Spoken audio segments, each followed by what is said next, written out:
The idea is that you should, in your own mind, feel like it's a requirement that you need to uphold your oath, and upholding your oath, part of that is a requirement to be fit for duty.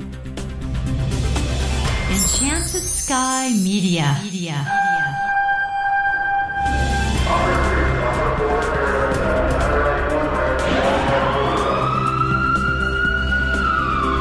From the Federal Resources Studio, this is Code 3, the Firefighters Podcast, hosted by award-winning journalist Scott Orr. Code 3 features interviews with leading members of the fire service, discussing firefighting strategy, tactics, and other topics you need to know more about. Now, here's Scott. That's right, and I will not let Parkinson stop me. Thank you for joining me again here on Code 3. This is the show for and about firefighters. We're informing and entertaining members of the fire service, just like you, from coast to coast. A few years back, the NFPA said that just 27% of fire departments had a basic firefighter fitness and health program, and that was down from 30% in 2010. My guest today says the time has come for the fire service to prioritize the health and wellness of its firefighters on a national level. It's time to stop talking about how important fitness is and start doing something about it. Here to explain why is Dan Kerrigan. Dan is a 32-year veteran of the fire service. He's Chief Fire Marshal and Department Fitness Coordinator for the East Whiteland Township Fire Department in Pennsylvania. He's co-author of the best-selling book Firefighter Functional Fitness and an international speaker on firefighter health and wellness. And Dan Kerrigan, welcome to Code 3. Thanks. I appreciate you having me. It's a pleasure and an honor. It seems to me that working out is a routine thing for firefighters, isn't it? I would like to be able to say yes to that, but that would be difficult for me to quantify, knowing how many fire departments are in this country and over 1 million firefighters. You would think that firefighters would make it a personal priority and a commitment to do so, but I don't know that everybody's doing it. So why is it such a battle? Why do we see all the memes on Facebook telling firefighters they need to be in better shape? Isn't this something that they ought to want to do on their own? My opinion is I would think they would. I think you have to look at it from a couple of different perspectives. Number one being it's on a lot of different levels. So it's a personal attitude, it's a company officer and company level attitude, and then also the attitude that your actual chief executive officers need to have as well. So in theory, it makes sense that you would want your firefighters to be in the best shape they could be. And as you take the oath, that you'd want that to be the case personally. But, you know, there are any number of reasons why maybe we're not hitting the mark in certain areas. Give me some examples of some of those reasons, if you would.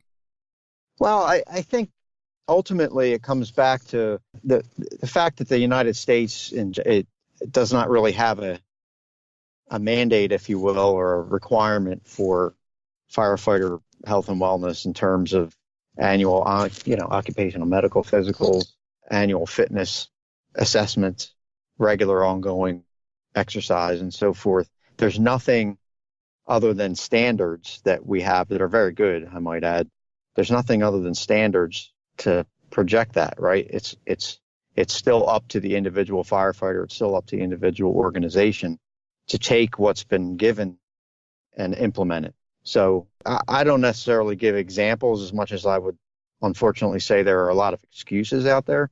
Some of them are personal. Some of them are, go back to finances, and some of them go back to difficult labor management relationships. There's any number of reasons why from organization to organization, we may not be doing as good as we can. Don't get me wrong. There are a lot of departments out there that are doing very well. And there are a lot more departments and individual firefighters that are learning and understanding and starting to make this a priority.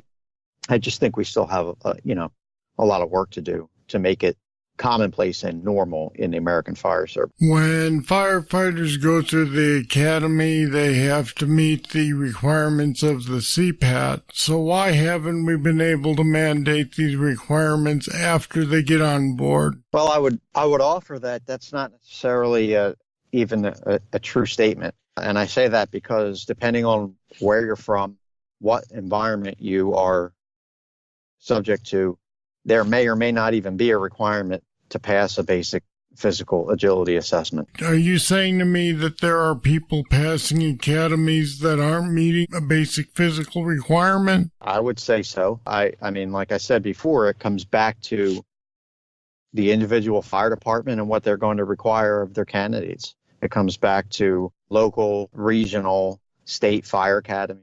It comes back to a lot of different entities, if you will, to establish what their minimum requirements are going to be. And not every fire department, unfortunately, establishes a basic fitness level as a minimum requirement for hire or for volunteering. I don't draw a distinction between volunteers and career firefighters. I look at firefighters as professionals, regardless of whether they get paid or not. So in my eyes, the requirements ought to be the same, whatever they are. But the reality is, no, it still falls back on individual fire departments, organizations, training centers, and so forth. I'll be back with more right after this. When that call comes in and you rush to head out, the last thing you're thinking about is your safety. But your safety is all Federal Resources thinks about. At Federal Resources, we work to make sure that every responder is equipped, trained, and ready to come home safely. You look out for everyone else. Let us look out for you. Learn more at federalresources.com.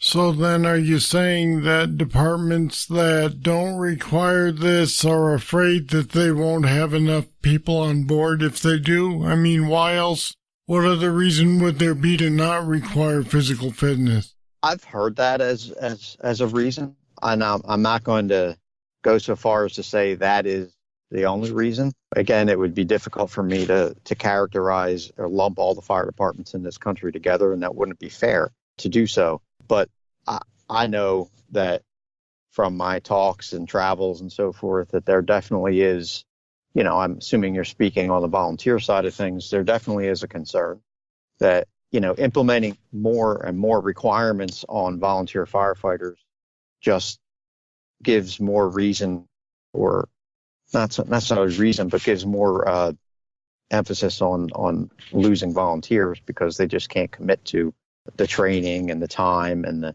now medical requirements, physicals, and so forth. I've heard that as a reason, but it's certainly not the only reason. Well, is that a fair reason? And by that, what I mean is this a case of we'd rather have 5 fit volunteers than 10 that are in various shapes of disrepair? If you're asking me my opinion, I would say if I were fire chief of the XYZ fire department, I probably would lean that way.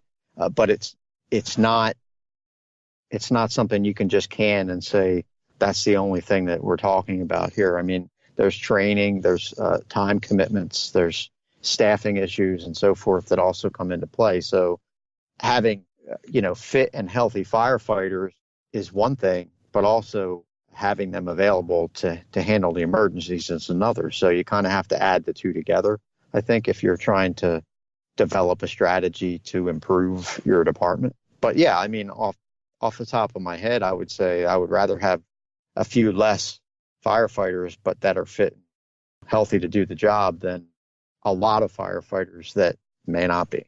Now, you're an advocate, as I understand it, of a national standard for fitness. Is that true? I'm an advocate of annual firefighter physicals that are compliant and with the NFPA standard 1582.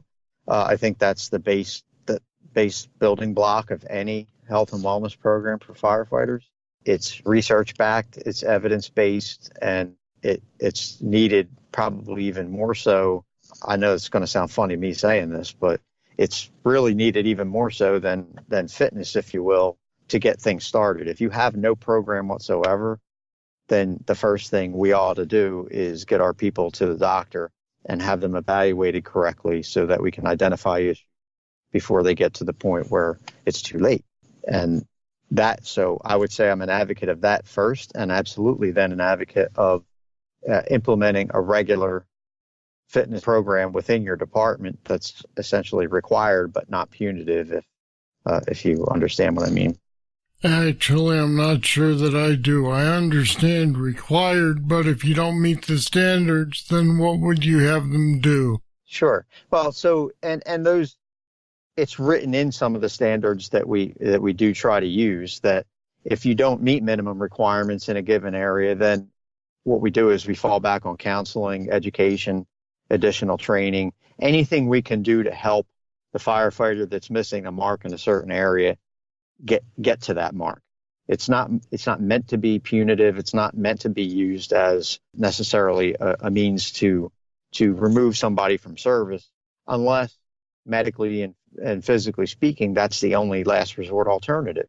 So what I mean by non-punitive is, I mean, it should be looked at as a benefit, a tangible benefit of employment or volunteering with your organization.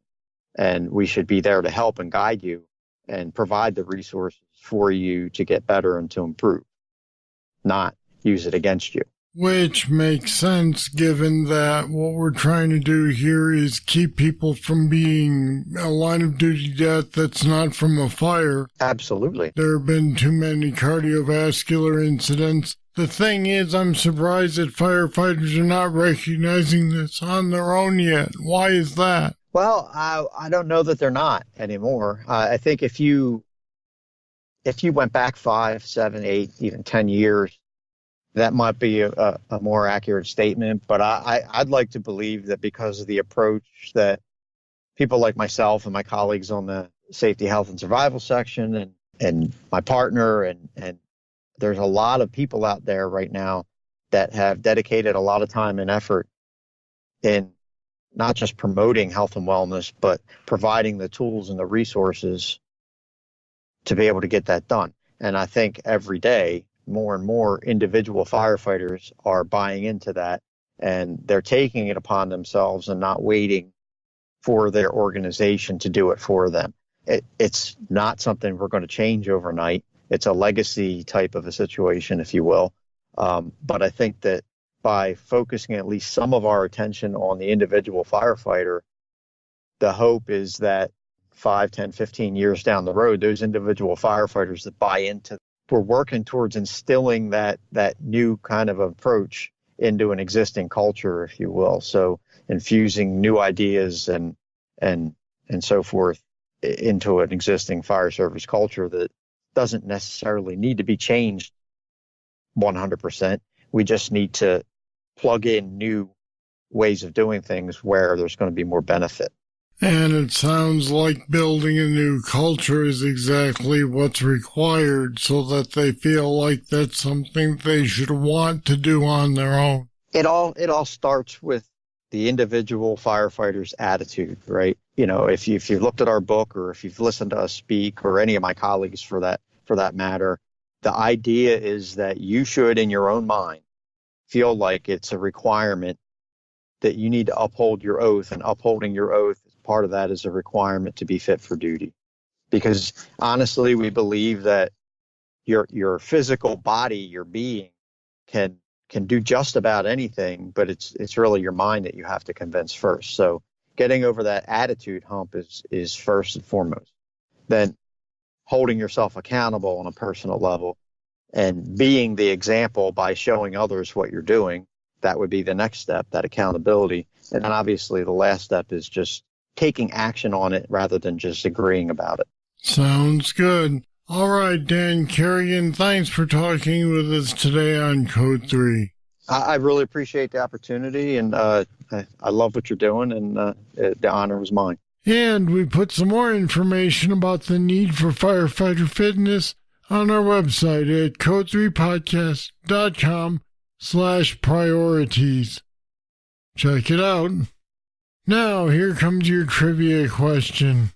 What is the practical flow limit for an 1 3/4 line that will maintain a reaction force in the range of 45 to 75 pounds? I'll have the answer right after this. Ever notice that Scott always tells you that you can get a guest's book at our website, code3podcast.com? That's because we have links to order their books from Amazon on the episode's show notes pages. It makes it easy for you to get the books, and it helps support Code 3. When you buy Amazon through our website, we get a small cut too, and it doesn't cost you any more to order through us. Plus, there are other firefighter-related products there too. Take a look at code3podcast.com. Here's the trivia answer. The practical flow limit for an 1 3/4 hose that will maintain a reaction force in the range of 45 to 75 pounds is 200 gallons per minute. All right, that's it. That's all for this edition of Code 3. I'd love to hear what you think of the show. Just email me, scott@code3podcast.com. Thank you for listening. I'll be back next time with more. I hope you'll join me. I'm Scott Orr, and until then, stay safe. Code 3 is made possible through the generous support of Federal Resources. Visit them at federalresources.com. This show is a production of Enchanted Sky Media. To contact us, get more information on today's show, or to subscribe to the podcast, go to code3podcast.com.